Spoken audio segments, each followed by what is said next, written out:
El 9 de agosto de 2023 asesinaron a Fernando Villavicencio, un periodista valiente que soñó con devolverle la dignidad al Ecuador. El crimen que cambiaría la vida democrática del Ecuador y del mundo. El magnicidio, la escena. Lo que todos vieron es apenas la punta del iceberg.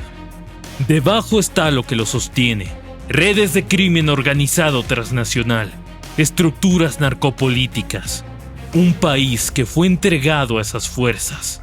Y en ese fondo están quienes lo hicieron posible. Con la conducción de Amanda Villavicencio, Tamia Villavicencio y Arduino Tomasi, este podcast nos permite analizar el caso a través del tiempo y la evidencia. ¿Qué ocurrió versus lo que sabemos ahora? Autores materiales, autores intelectuales, narrativas armadas frente al expediente, las pruebas y los hechos. Porque entender no es opcional, es la única forma de defender la democracia y la libertad. Ahora sabemos que el asesinato de Fernando Villavicencio es solo la punta del iceberg.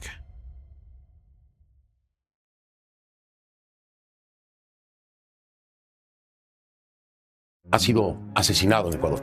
Fernando Villavicencio. Ocurrió un ataque armado en un mitin político en el que participaba el candidato presidencial Fernando Villavicencio. Candidate in Ecuador's upcoming presidential election has been assassinated. Fernando Villavicencio. Political assassination in Ecuador has thrown that country into a state of emergency. In Ecuador ist der Präsidentschaftskandidat Fernando Villavicencio nach einer Wahlkampfveranstaltung erschossen worden. L'actualité nous emmène aussi en Équateur. Là, un candidat à l'élection présidentielle vient d'être assassiné juste après un meeting. En Équateur, le candidat à l'élection présidentielle Fernando Villavicencio a été abattu lors d'un événement de campagne dans la capitale Quito. La fiscalía informa que hay 6 detenidos que están presuntamente relacionados con este crimen. Cuando las encuestas, incluso los sondeos de opinión, le daban entre el segundo y el tercero, una disputa muy cerrada por ese segundo lugar en esta contienda electoral. Flanked by minimal security, this was the moment when Fernando Villavicencio was shot dead. Este es el preciso momento que un grupo de sicarios acabó con la vida del candidato presidencial de Ecuador, Fernando Villavicencio. La tarde del 9 de agosto fue asesinado Fernando Villavicencio, quien fuera candidato a la presidencia de Ecuador,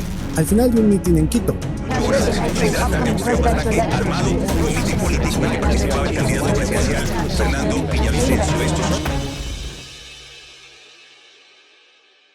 En esta ciudad vamos a escribir el 20 de agosto la historia final de la rebelión de la democracia, de la lucha en contra de la corrupción, de las mafias que han sometido a esta patria durante 20 años.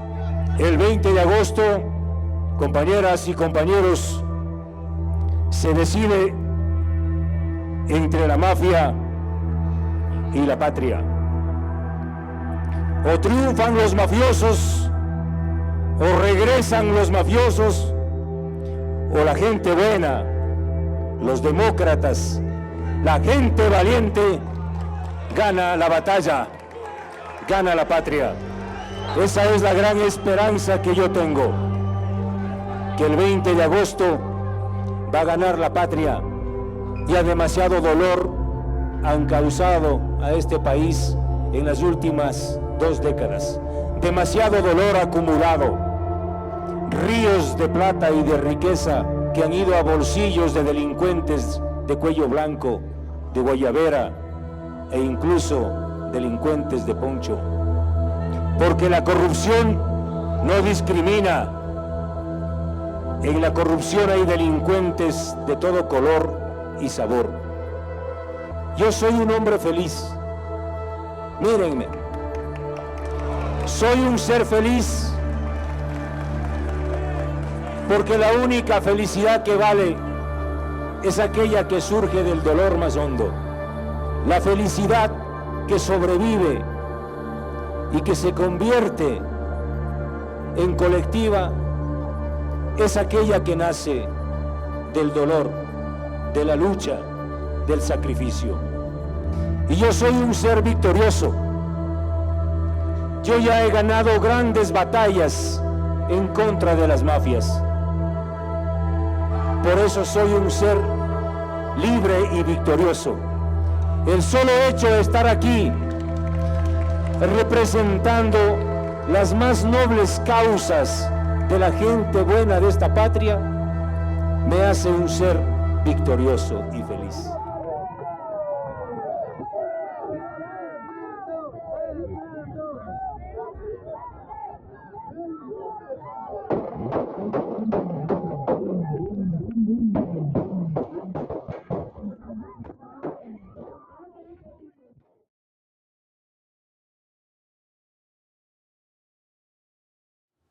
El 9 de agosto del 2023 intentaron silenciar la voz de un valiente, intentaron silenciar la voz de un gran periodista, un gran político, Fernando Villavicencio, pero no llegaron a entender que detrás de ese crimen atroz se levantaría un ejército de valentía, un ejército de ecuatorianos que todavía sueñan con un país de dignidad.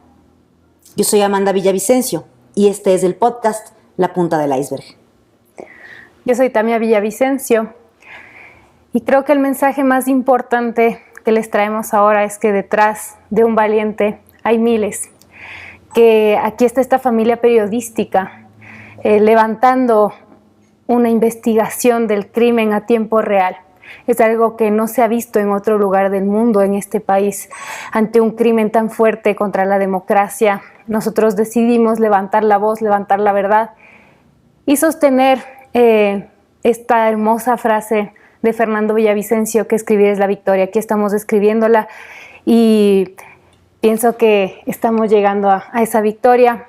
Lo más importante de todo esto, como decía Fernando Villavicencio, todo con pruebas, todo con datos. Después de más de 2 años y medio, ya mismo 3 años de este atroz crimen, tenemos ahora todas las evidencias. Y este podcast les trae a ustedes de primera mano todas esas evidencias para combatir las narrativas, la desinformación y combatir a todos estos personajes que han buscado, no solo desde el asesinato, sino desde antes, apagar la voz de este valiente. Yo soy Arduino Tomasi. Tras más de 2 años del asesinato de Fernando Villavicencio, se ha construido un cuerpo probatorio que yo creo que deja claro que no se trata simplemente de un hecho aislado, sino de una estructura, operando en Ecuador y operando en otros países. Justamente esa es la estructura que venimos a develar el día de hoy. Y además en 16 episodios que son parte de esta producción La Punta del Iceberg. Porque entendemos que las escenas que acabamos de ver, que nos llenaron de terror, que nos llenaron de ese mensaje tan desesperanzador de que ya no debemos resistirnos a la mafia que había penetrado al Ecuador. Cuando vemos todas esas imágenes nos damos cuenta que eso apenas es la punta del iceberg, que todo lo que está detrás, todo lo que ha sostenido esa estructura, todos los criminales, los políticos, incluso políticos de otros países que han sostenido esta estructura criminal, son parte de esta parte azul, oscura, que no se puede ver a simple vista. Que cuando tomamos la distancia y nos damos el tiempo de entender lo que en ese momento no se podía simplemente ver pues, a simple vista, podemos encontrar que hay una estructura criminal, narcopolítica, transnacional, que sostiene el crimen de Fernando Villavicencio. Vamos al primer corte y volvemos con quizá el capítulo más difícil para nosotros como familia, porque vamos a reconstruir los hechos del 9 de agosto. 1 año sin Fernando, una golondrina que sí hace verano, revela el entramado de los autores materiales del magnicidio. Apoya la investigación independiente. Compra el libro hoy en Librería Española. El periodismo libre no sobrevive solo, necesita de ti. El 9 de agosto, Fernando Villavicencio empezó su día. Usualmente se despertaba a las 4 de la mañana, se tomó un café y envió un tuit aproximadamente a las 6 de la mañana. Ese tuit tenía una encuesta de datos que lo ubicaba en segundo lugar, con el 13.5%. Todos los días de Fernando eran parecidos, ¿no? Iniciaba súper madrugadito a tomarse su café con un solo propósito. Salvar la patria, ¿sí? Y ese día, Fernando se dirigió de Guayaquil a Quito, en avión. Él vino acá a Quito porque tenía un mitin en el colegio Anderson. Más o menos a las 4 de la tarde el coliseo empezó a llenarse, la gente comenzó a llegar y Y Fernando Villavicencio llegó al Coliseo aproximadamente a las 5:43. Se subió a la tarima y empezó a dar un discurso. Lo que sabemos ahora, tras 2 años de investigación, fueron las conversaciones de alias Carlos Angulo, alias Invisible. Él envió un mensaje a alias Ito, que fue el que asesinó a Fernando Villavicencio. Algo que es interesante es que una de las notas que hicimos nosotros en periodismo de investigación son las 8,000 comunicaciones que hay entre alias Ito y el Invisible. Entonces no solamente es muy interesante esa nota porque ahí puedes desglosar la conversación y la mente criminal también de estas personas, ¿no? Y les invito también a que vayan revisando todas estas notas que son parte no solo del especial La Punta del Iceberg, que es la investigación fundamentalmente de los autores intelectuales del crimen, sino también todo el especial Un año sin Fernando, una golondrina que sí hace verano, que tiene la investigación de los materiales. Bueno, y queremos agradecer sobre todo por estas imágenes a Plan B, que hizo este análisis increíble que se llama Los 8 minutos mortales. Esta es la reconstrucción del asesinato de Fernando Villavicencio y la huida de los sicarios. Gracias a Juan Carlos Calderón, que lidera este portal, que lucha y sigue luchando igual como periodismo de investigación para que la verdad salga a la luz. Fernando Villavicencio sube a la tarima a las 5:43 y ahora sabemos que entre la audiencia logró escabullirse, mimetizarse, alias Ito, con una camiseta como si fuese un militante más del villavicencismo, y se estaba escribiendo con alias Invisible. Alias Invisible más o menos a las 5:48, un par de minutos después de que Fernando comenzara su alocución, le manda un mensaje que es bastante revelador. Le dice: como usted vea lo pega, hermano. A las 5:53 le envía otro: confío en usted controla bien, hágale. El discurso de Fernando duró más o menos 26 minutos. A las 6:11 se registra en una cámara de seguridad, y esto es importante, en una panadería, se registra a un hombre que recibe una llamada.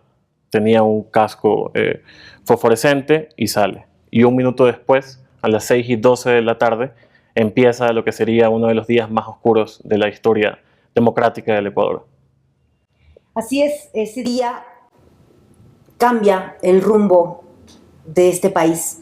Y no temo decir que también cambia el rumbo de la historia del mundo, porque ha tenido una trascendencia global este crimen. Y va más allá de que sea nuestro padre, de que sea la persona que más amamos. Mucho más allá de eso. Fernando Villavicencio se atrevió a exhibir la estructura criminal que se sostenía en el Ecuador, pero que además tenía todos sus tentáculos en otros países que compartían esta supuesta ideología del socialismo del siglo XXI.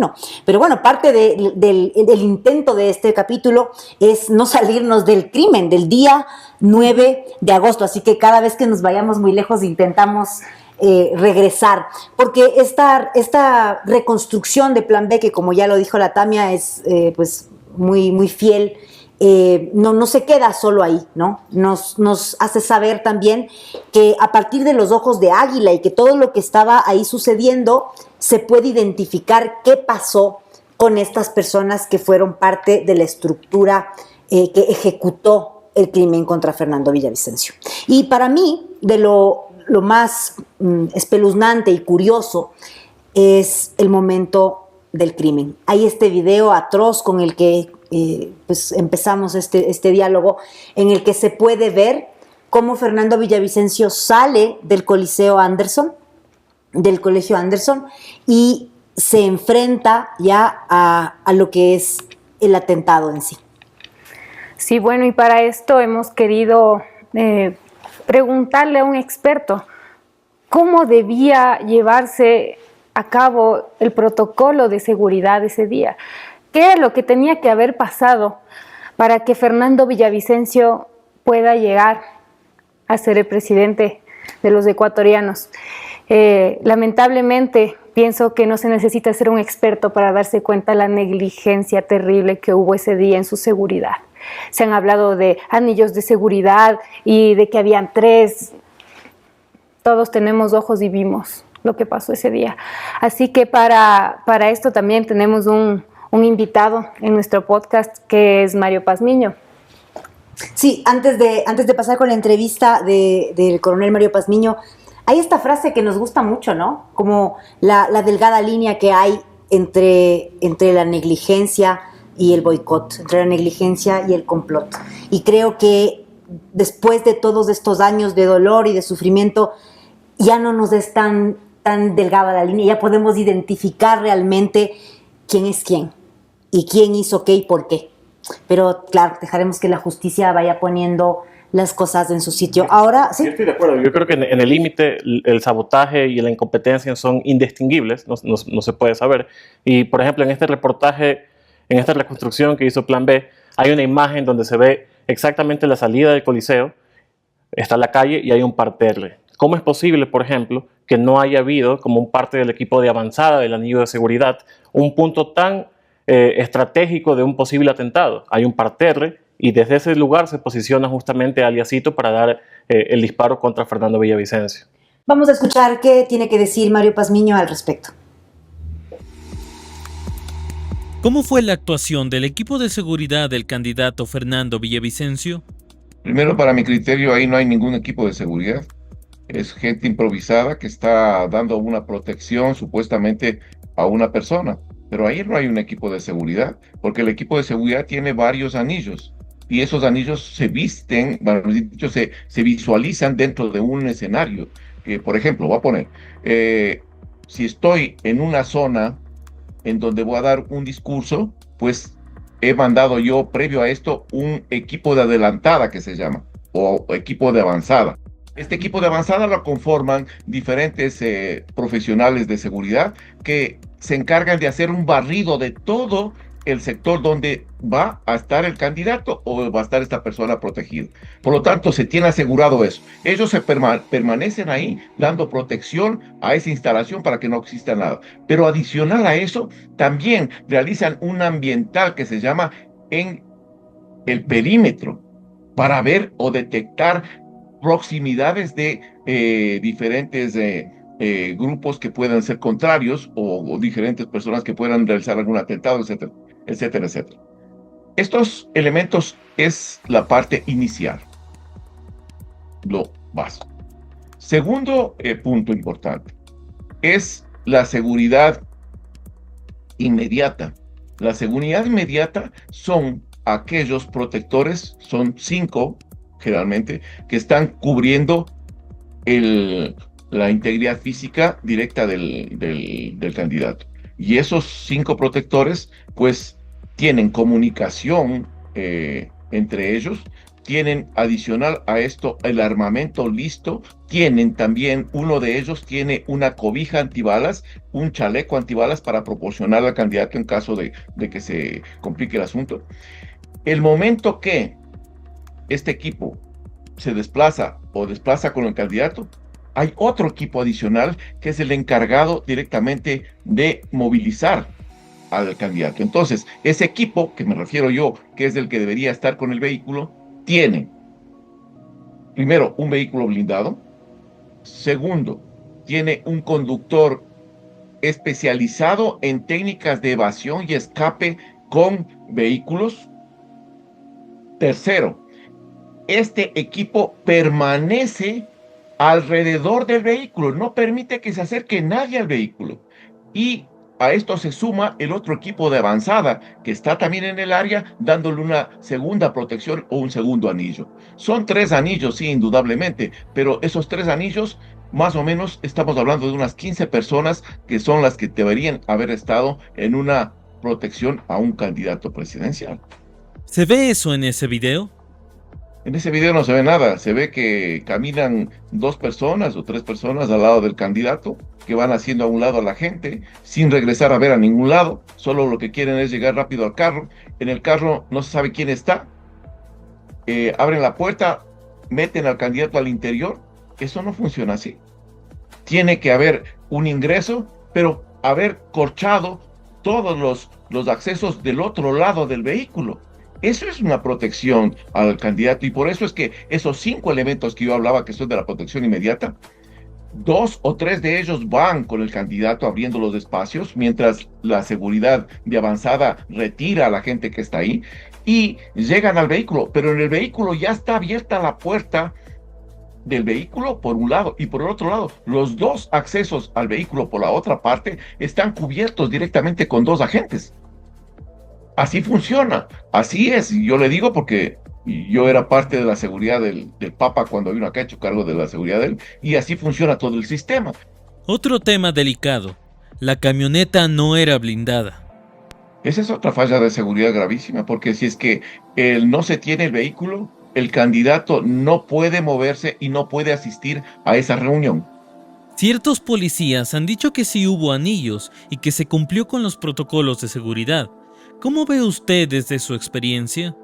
Lo primero que yo haría por parte de la fiscalía, por parte de los investigadores, diría, ok, señores, preséntenme ustedes, cada uno de ustedes, los certificados de protectores. Preséntenme sus certificados de capacitación. Ninguno tiene. Segundo, ¿quién planificó, quién organizó la planificación con los anillos de seguridad? ¿Quién es el responsable de eso? Indíqueme. Tercero, ¿quiénes conformaban el anillo de seguridad externo? ¿Quiénes conformaban el anillo de seguridad interno? ¿Quiénes conformaban la seguridad avanzada? Indíqueme los nombres. De ahí usted se va a dar cuenta que no hay planificación. Hay algo que menciona Pazmiño que yo creo que es muy importante. Parte del equipo, estás a tu cargo como persona de seguridad, está una persona que tiene 98% de riesgo. Entonces eso implica que esta persona tiene que tener un tipo de protección VIP. Parte de la protección VIP que menciona Pazmiño es el hecho de que tiene que hacerse un plan de contingencia. Por ejemplo, ¿qué pasa si es que existe un atentado? ¿Cuáles son los hospitales que están cerca? En este caso se improvisó y se lo llevó a la clínica de la mujer que estaba cerca. Pero ¿qué pasó con Aliajito? Con Aliajito ocurren 2 cosas. Primero, se lo neutraliza y después, ¿qué es lo que pasa? Se comienza a pateárselo en el piso, por ejemplo. Claro, se lo neutraliza con 8 tiros. O sea, 8 tiros tal vez es demasiado para neutralizar. No sé, pero él era una amenaza. También eso es importante ver que aquí lo importante es siempre salvaguardar la vida. Entonces, claro, él era la amenaza principal y, bueno, digamos que en ese momento lo importante no es pensar, esta es una persona que puede tener información, sino hay que neutralizar esa amenaza. Pero yo creo que hay algo que también se necesita un plan de contingencia y ese plan de contingencia implica ubicar los hospitales que están cerca. Total. Y si no se lo puede llevar, si es que existe un atentado, ¿qué pasa? ¿A cuáles son otros hospitales para llevar, por ejemplo, a otras personas? Pero como para centrarnos un poco en el tema de Hito, porque para mí es fundamental eso, más allá de la información que pueda tener, yo creería que el equipo de seguridad son profesionales. No es que están, ay, me puse nervioso y no sé qué voy a hacer ahorita. Si ustedes se fijan en el video, hasta el policía quiere dar una patada y lo que le sale es una pirueta. Entonces, realmente es como que no estamos, o sea, nos damos cuenta y en el video se puede evidenciar con claridad que las personas que estaban a cargo de la seguridad de Fernando Villavicencio no tenían la preparación para hacerlo. Y luego también se puede contrastar con la información de que ellos no tenían la capacitación y que es más, uno de los que sí tenía la capacitación VIP la había obtenido días antes. Justo eso vamos a revisar ahora. Tengo la versión de Jorge Trujillo, que era uno de los miembros de la cápsula. Entonces es muy interesante, ¿no? Porque le preguntábamos al señor Trujillo qué es lo que debe hacer el hombre punta, ¿no? Y él dice, efectivamente, como se ve en el video, cosa que no se ve, salir mi posición adelante, salí adelante del candidato, no atrás. Realmente eso no es lo que vemos. Entonces aquí le preguntan, ¿pero actuar de alguna manera o simplemente estar adelante? Actuar como lo hice. Luego la persona, Trujillo dice, cuando le preguntan, al momento que inició el ataque, ¿qué hizo usted? Dice, el ataque empezó una vez que estaba el candidato dentro del vehículo. Pues proceder a sacar mi arma entregada en dotación para repeler el ataque, luego de indicar a todas las personas que vayan al piso.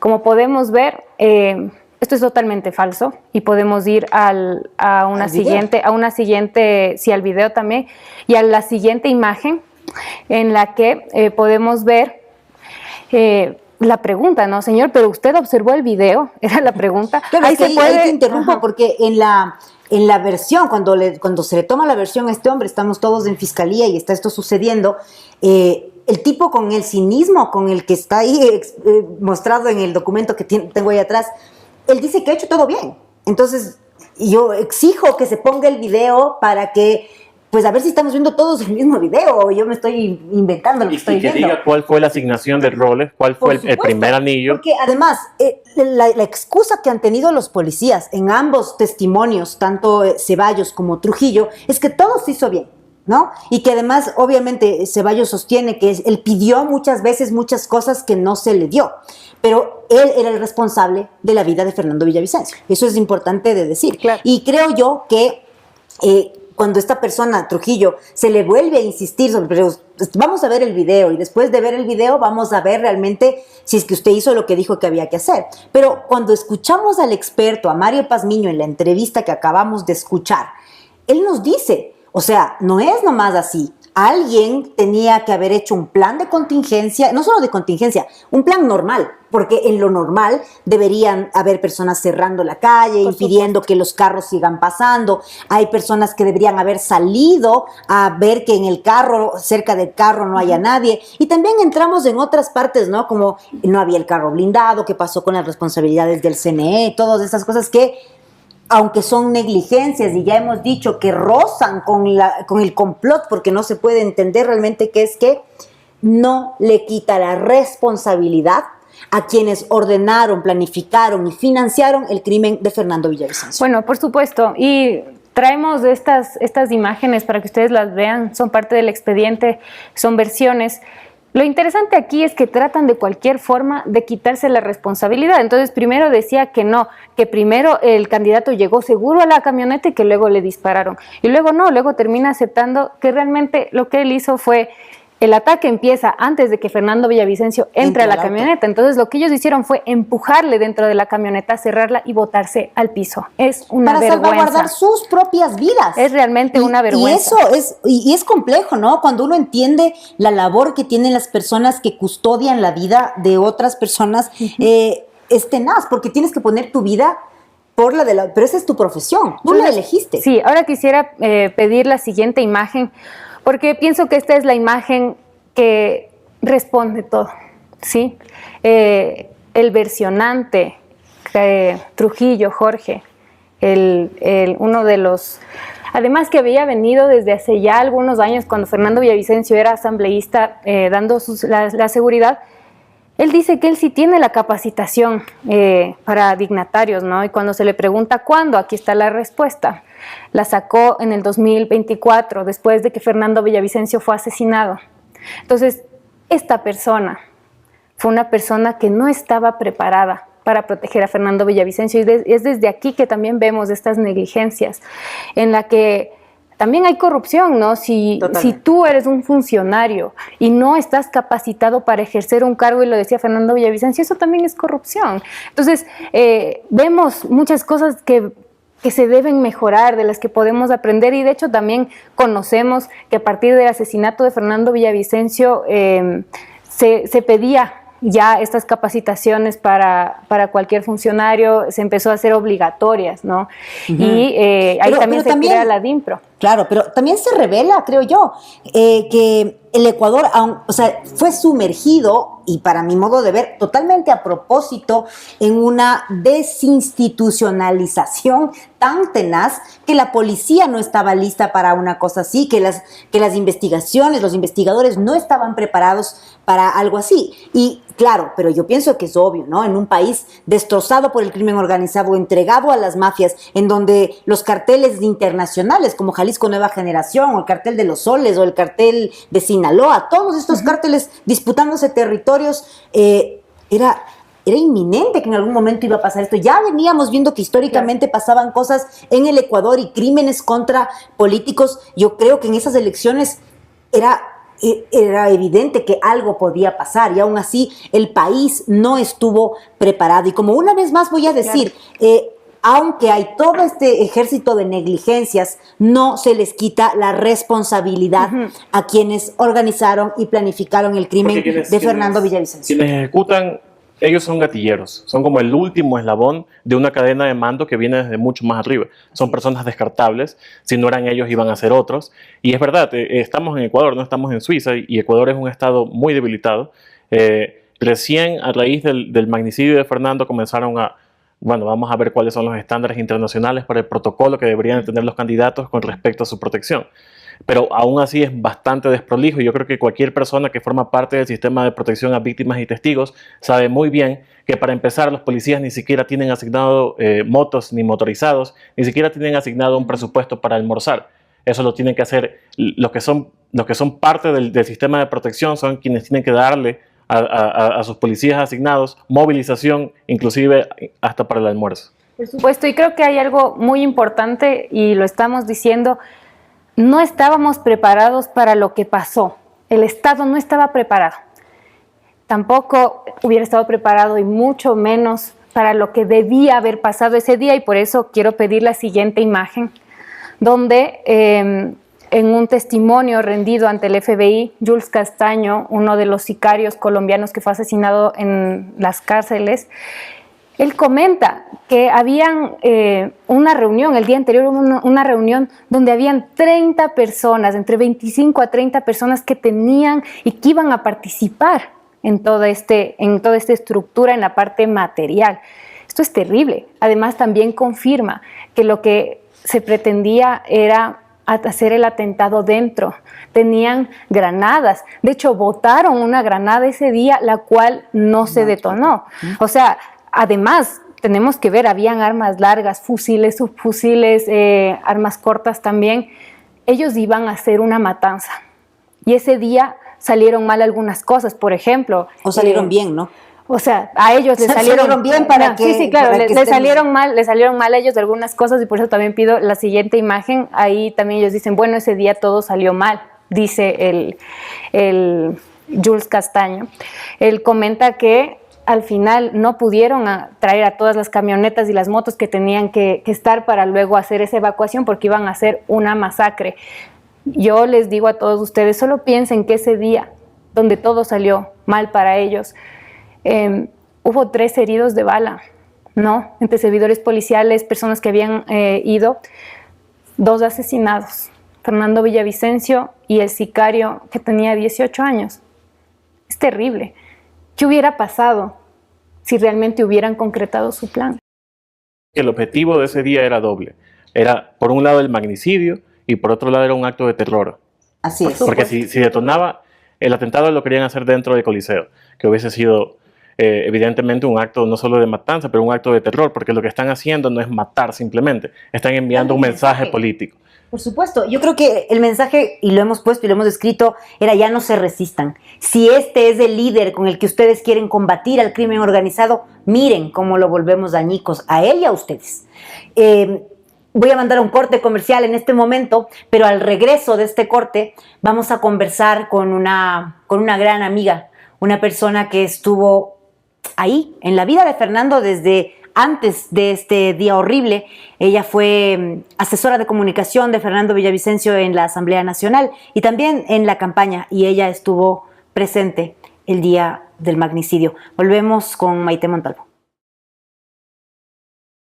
El periodismo libre se sostiene contigo. Apoya nuestro podcast y llévate un paquete exclusivo. Súmate hoy, porque el periodismo independiente necesita de ti. Maite, gracias por estar aquí. Pienso que este es un tema que nos duele demasiado, así que te agradezco un montón por estar aquí, por lo que nos vas a contar, porque tú lo viviste, estuviste ahí. Nosotras estábamos, mi ñaña en Cuenca, yo estaba en Manaví. Yo me estaba casando ese día. Y nada, también agradecerte por estar ahí, y pienso que no es fácil lo que nos vas a contar ahora, pero aquí estamos, y sobre todo te quiero agradecer por haber estado ahí, pero por ahora seguir aquí con nosotras. Así que gracias. Cuéntanos cómo viviste este 9 de agosto. Bueno, chicos, creo que para mí también ha sido un momento y un paso súper difícil poder estar aquí después de tanto tiempo y todavía sentir ese día como uno de los más difíciles de la vida de muchos. no solamente de quienes estuvimos cerca de Fernando y lo conocimos como persona, como el político y como el gran ser humano que fue, sino como todos los ecuatorianos que vivimos esta tragedia de una manera tan impresionante. Debo de empezar por comentarles que yo empecé a trabajar con él desde la Comisión de Fiscalización en el área de Relaciones Públicas. Para mí creo que ha sido un gran maestro, yo siempre digo el gran maestro de mi vida, enseñándome no solamente el tema de oratoria, poesía, sino también el tema del trabajo con responsabilidad y con toda la conciencia que se puede hacer en la vida. Empezamos un trabajo muy arduo en la Comisión de Fiscalización, como ya sabes y sabemos todos que él tenía un tema mediático todo el tiempo, así que habían entrevistas desde las 4 de la mañana, como dicen, una organización total. Y Fernando hablaba y la gente comenzaba a temblar. Sí, porque Fernando tenía una capacidad inmensa, yo digo, de poder unir toda la información, su memoria de elefante, con todos los hechos que venían pasando. Entonces, de lo que solía hacer era siempre una bomba. Lo que soltaba era una bomba en comisión. Como tú dices, los ponía a temblar, ¿no? Y también de estos que temblaban venían amenazas, ¿no? Por supuesto. Dentro de la comisión nosotros ya evidenciamos el tema de amenazas. Hubieron algunas directamente al teléfono celular, con un tema de que iba a haber una bomba, amenazas por documentos, algunas ya incluso con información ya un poco más delicada. Fernando evidenciaba todo eso y siempre lo comunicó. Tú fuiste parte de este equipo que vivió, por ejemplo, cuando en abril se hablan de las amenazas de Ronnie Aliaga y de los otros asambleístas, el Ronnie Aliaga, Gómez, González, Cuero, y también Pablo Muentes. Y tú también estás, es más, hay este video que es épico. Tú estás ahí en ese video, además intentando apaciguar a Fernando Villavicencio, que está a punto de perder los estribos, ¿no? Pero justamente cuando es amenazado por Pablo Muentes, ¿no? Sí, claro, por ¿Cómo fue para ti como darte cuenta que estabas trabajando así de cerca con una persona que estaba desmenuzando la podredumbre de la corrupción narcopolítica en el Ecuador? Por supuesto, lo que pasa es que dentro de todo esto que tú cuentas desde adentro de la Asamblea Nacional, las cosas se viven también de una manera más latente, por así decirlo. Fernando tenía un respaldo para todo. Él no hablaba nunca sin ninguna prueba.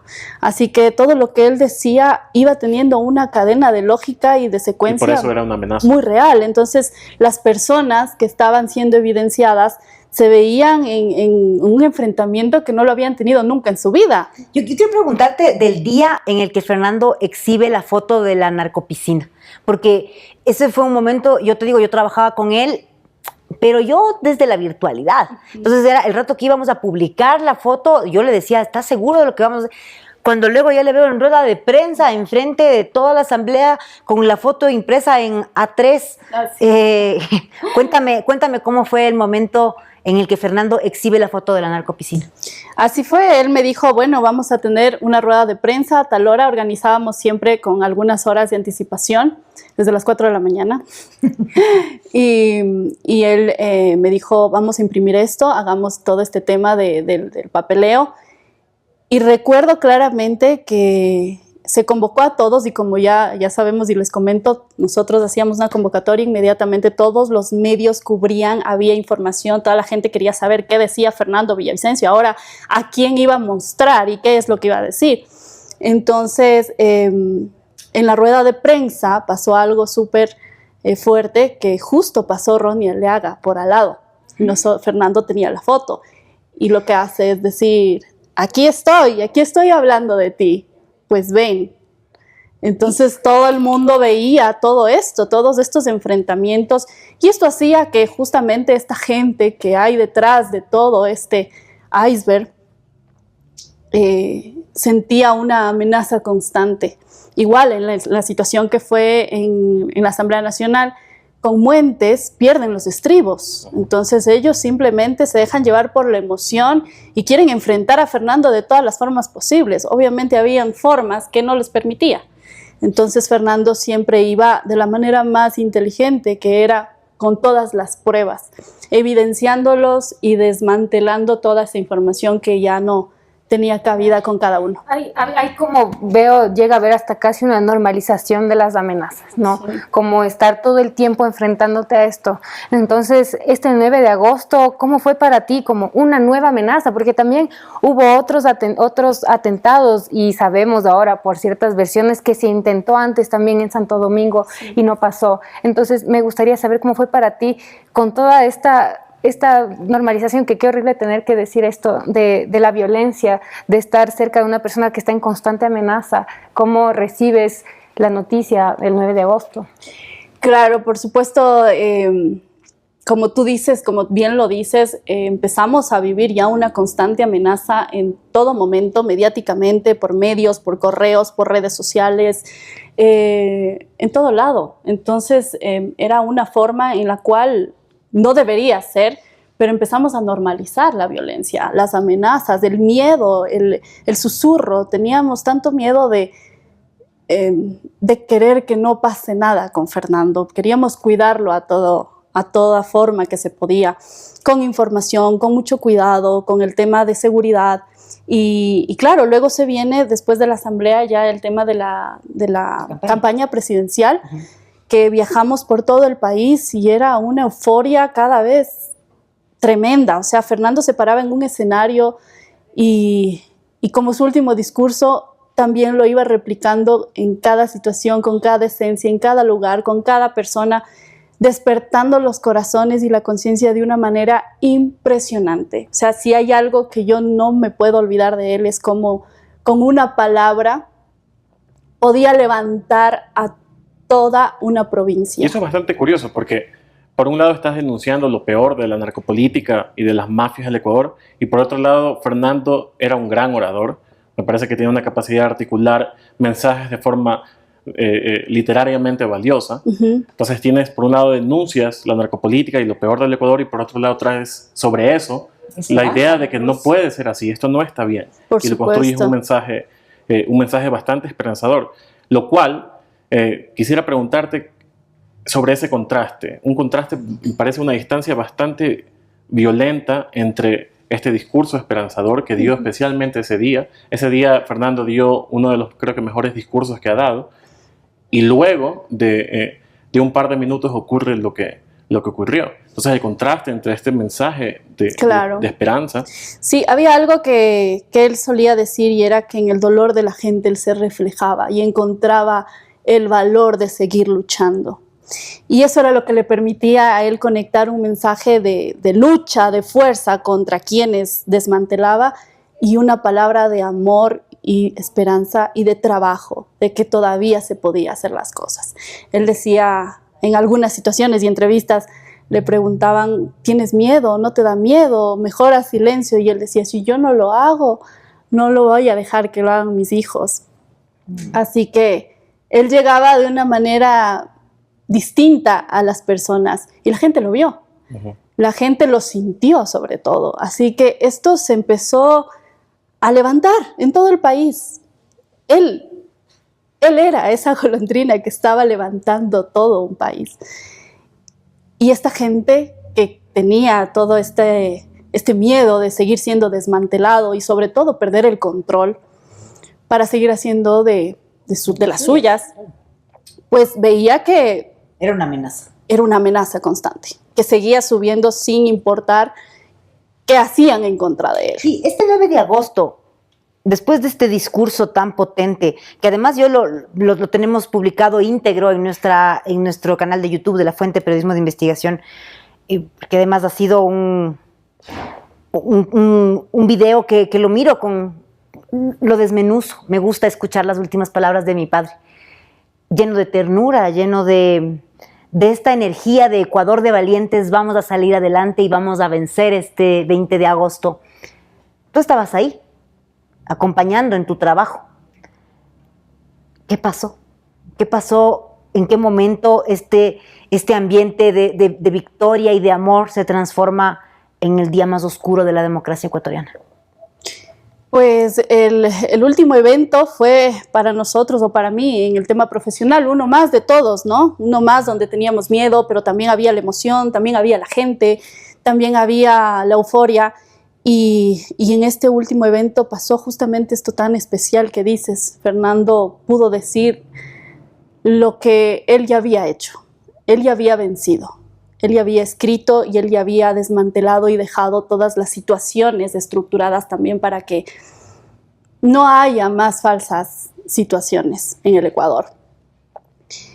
Ese día yo estuve ahí con él. Yo era la persona que también evidenciaba que todo esté en orden para que llegue y que la gente pueda también disfrutar de su compañía.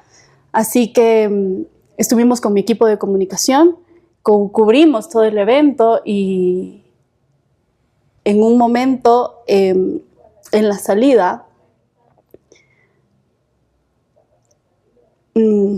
Fernando se despide, me dice, te veo en casa. Y di unos 10 pasos para atrás y empezaron los disparos, completamente. Nos echamos al suelo y como ya veníamos con varias amenazas, incluso hubieron disparos en otros lugares, pensamos que era uno más de los eventos. Salí y resguardamos a nuestro equipo, a los chicos, cámaras, video, con miedo también. No habíamos estado tan cerca tampoco de algo tan fuerte en cuanto a disparos. Tratamos de estar a salvo y esperé que me dé la orden, Fernando, de qué hacer. Habían todos los medios de comunicación de todo el mundo llamándome. Yo era la persona de relaciones públicas, así que tenía que empezar a dar las líneas comunicacionales, qué había pasado y qué teníamos que hacer después de esto. Pero esa llamada nunca más me contestó. Salimos, estuvimos ahí un tiempo esperando en unos autos mientras la gente se calmaba. En medio de todo eso y de la desesperación también, tratando de mantener el control, salí en busca de respuestas y encontré a personas ya dando declaraciones. Mi trabajo era contener eso, era contener hasta no tener una línea de Fernando. Así que traté de parar a muchas de esas personas. Ahí fuiste a la clínica. Sí, paré a una y le dije como, ¿qué está pasando? Y me dijo, Fernando está herido y está muerto.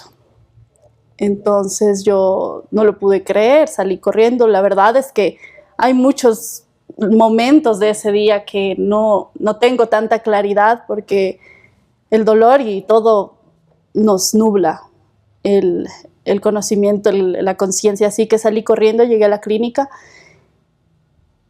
y ya no pude ver más a Fernando. Estuvimos esperando en la sala de espera hasta que nos digan qué había pasado. Dentro de esa desesperación, del dolor y el miedo, pues nos decían, recuerdo, nos dijeron, agáchense, pónganse las maletas encima, porque los sicarios van a seguir entrando hasta que no tengamos una respuesta de que Fernando esté vivo o muerto. Había de todas las formas posibles un plan súper estructurado, que si no pasaba en el mitin, pues pasaba afuera, pasaba en la esquina o pasaba dentro de la clínica o donde fuera. El objetivo estaba muy claro y muy planificado. Así que nos echamos con los chicos, con la gente que estaba ahí adentro esperando. No pasó nada, gracias a Dios. Pero ya habíamos recibido la noticia más atroz, más fea que no queríamos por nada del mundo recibirla. Se apagó la luz ese día para mí también. Ese fue el 9. Ese 9 de agosto nos arrebataron a una persona que amábamos profundamente. No solo como hijas, no solo como colegas, no solo como colaboradores. Creo que para muchos de nosotros era el símbolo de la luz, de la valentía. Y claro que se apagó esa luz, pero al mismo tiempo se encendieron muchas más, porque esta lucha no terminó cuando se apagó la voz de Fernando Villavicencio. Todo lo contrario. No sabían que él era una semilla y nosotros somos ya esos árboles. Vamos a irnos a un corte comercial y regresamos. Un año sin Fernando, una golondrina que sí hace verano, revela el entramado de los autores materiales del magnicidio. Apoya la investigación independiente. Compra el libro hoy en Librería Española. El periodismo libre no sobrevive solo, necesita de ti. ¿Cómo se logra este propio 9 de agosto en la noche, a las 9 de la noche, ya tenían capturados a los sicarios colombianos, ¿no? Sí, pero no solo eso, porque, o sea, claro que les tenían capturados, pero yo ni siquiera entendía cómo es que sabían quiénes eran. O sea, era una cosa súper compleja de entender, y en un momento yo decía, wow, o sea, qué chévere la policía, cómo en un mismo día es capaz de hacer todo esto, ¿no? Claro. Entonces, todo esto empieza, y voy a pedir la primera imagen. Ellos dos, si se fijan en esta parte de captura, son aprehendidos el 9 de agosto en la tarde. Y ellos son aprehendidos porque ya tenían en la mira a una facción de los lobos que se dedicaba al tráfico de sustancias, y en este caso se llama el caso Acrópolis. Entonces, en este caso también tenían en la mira a Laura, y hacen un operativo y les logran capturar a ellos, y ellos tenían en su poder un auto que estaba con placas gemeleadas, es decir, era un auto robado con unas placas que no eran las propias del carro, y una moto robada. Entonces, pero bueno, para que la gente nos vaya siguiendo también en el orden, cuando dices Laura, te refieres a Laura Castillo. Ella es alias La Flaca, una de las lideresas de los lobos, y que ella fue también sentenciada ya como coautora del crimen en la parte material, junto con alias del Invisible. Sí. Pero algo que me parece, o al menos esa era la confusión que durante un tiempo tuve, y que creo que en una confusión inocente de mi parte, hay gente que está manipulando el caso para confundir a las audiencias y también a los tomadores de decisiones judiciales, en los que se decía que este caso Acrópolis habían unas escuchas y que por eso les habían agarrado a los sicarios colombianos. Bueno, nosotros hemos hecho la tarea, hemos revisado todo el informe policial del caso Acrópolis, y hay escuchas, por supuesto, que tenían que ver con el tema del tráfico y con tema de tráfico de armas y de otros delitos terribles. Claro. Pero en ningún momento aparece antes del 9 de agosto alguna información sobre Fernando Villavicencio. Lo que sí hay después es una escucha de alias Paulina, en la que dice, parece que sí están involucrados personas de nuestro entorno en este asesinato. Es posterior. Sí, esto ha sido corroborado en el expediente. Tenemos primero el informe policial, también tenemos las versiones de los agentes policiales que participaron en el caso Acrópolis. Entonces, claro, han habido narrativas alrededor de este caso, las cuales no son verdaderas. Y es importante aclarar esto. También decían que eran escuchas a los sicarios colombianos. No existe tal cosa.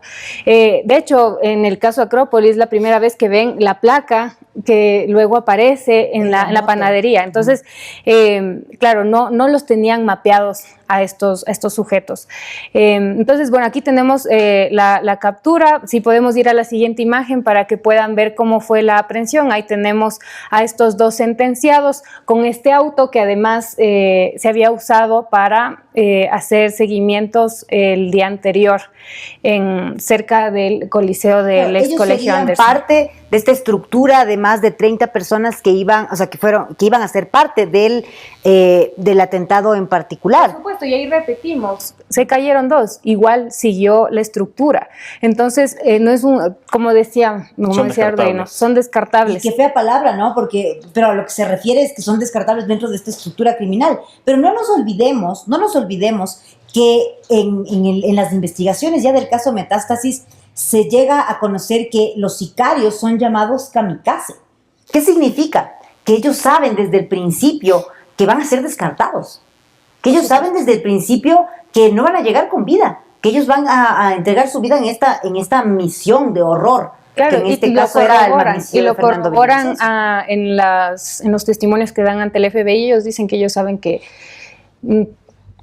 podrían perder su vida, ¿no? Como que venían en una misión y que sabían que podían. Que tampoco sorprende, porque su rol, ¿cuál es? Su rol es ser gatilleros, ser sicarios. Entonces estás no solamente cometiendo el crimen, sino que formas parte de una estructura donde hay venganza, donde hay vendetas. Entonces tampoco sorprende que hayan estado... Entonces, para responder esta pregunta que nos hacíamos, ¿cómo llegan tan rápido? Es porque ya había un mapeo un poco de la situación, y cuando se dan cuenta que la misma moto que habían visto antes aparece aquí, entonces van atando cabos, ¿no? Los agentes policiales. Los ojos de águila también. Sí, y tenemos justo, por eso pido la siguiente imagen, por favor, donde se corrobora que primero dieron personas que habían estado en la panadería, dieron cómo eran los rasgos de las personas que habían estado ahí, además facilitaron las cámaras en la panadería, entonces ya tenían claro cómo se veían estos personajes, y luego reciben una llamada anónima de una vecina que estaba al lado de la casa, donde les capturan a estos personajes, y la señora dice, están en un carro de tales, cuáles placas, del color, un Nissan Kicks de tal cual, y ahí ellos se dan cuenta que es este auto que había estado alrededor, entonces ya saben los agentes policiales y se dirigen. Entonces, pero entonces sí es una buena acción de la Policía Nacional. O sea, esa es una cosa que me parece importante de decir. Sí es una buena acción, pero además voy a volver a decir esta parte porque para mí fue fundamental entenderlo. Las escuchas del caso Acrópolis no tienen nada que ver con los sicarios que fueron aprehendidos el día del crimen, ¿sí?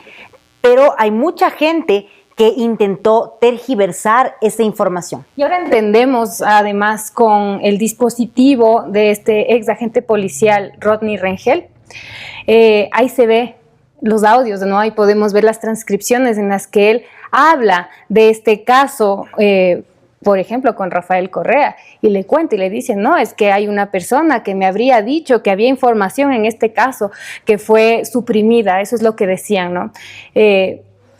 Pruebas, no existe ni una prueba de eso, entonces realmente, y hemos visto a Boscán y a Serrano armar como casi todo un caso a partir de la palabra de un ex agente policial que ahora está involucrado en este caso no de la madrina, palabra, ¿no? sino como que veíamos recién con la Tamia, veíamos uno de los reportajes de Boscán en los que él dice una frase con la que intenta sostener todo un discurso, pero que está vacío. No hay ninguna evidencia de nada. Y nos hemos acostumbrado en este país a que la gente hable sin evidencias. Y por eso es la importancia de este podcast también, de sentarnos a enfrentar todas esas narrativas con el expediente, con los testimonios, con la evidencia. Porque qué terrible, además, lo digo de nuevo, qué terrible que las víctimas de un caso seamos quienes tenemos que hacer esta investigación.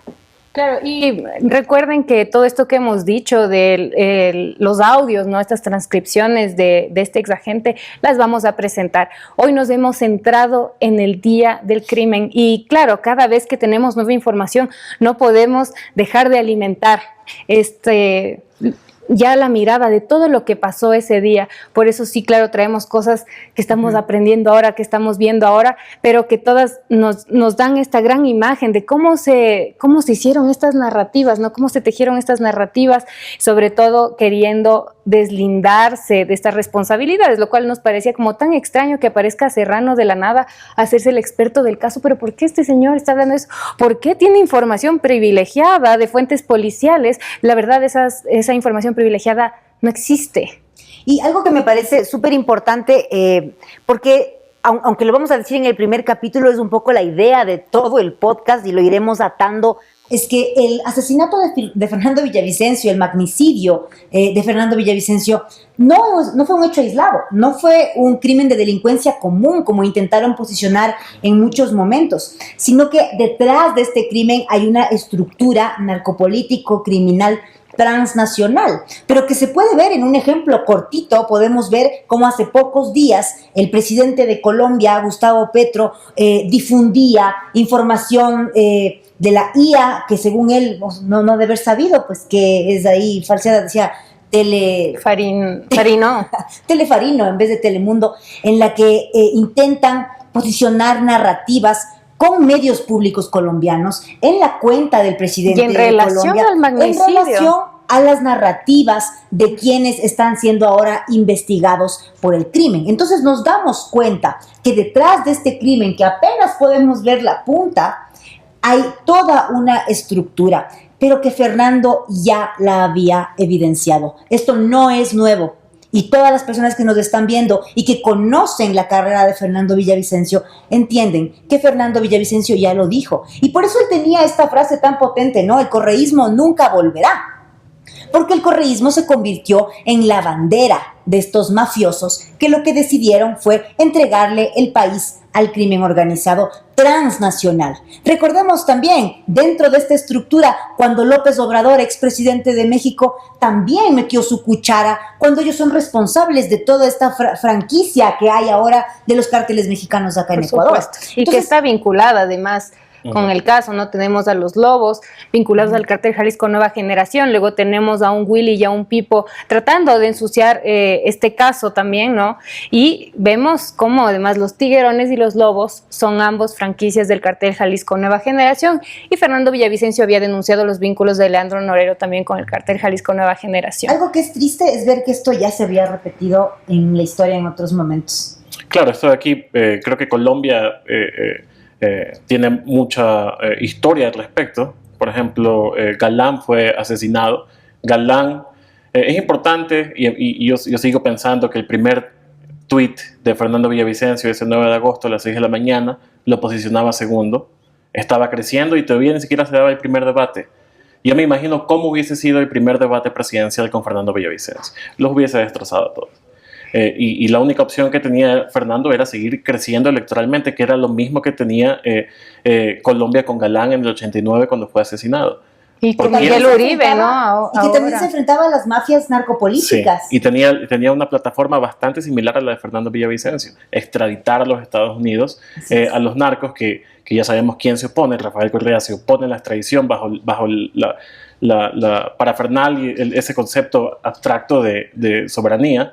Pero Colombia lo conoce bien, México lo conoce bien. En el 2016 fue asesinada una alcaldesa justamente para que su plataforma era acabar con, yo le llamo Pax Narca.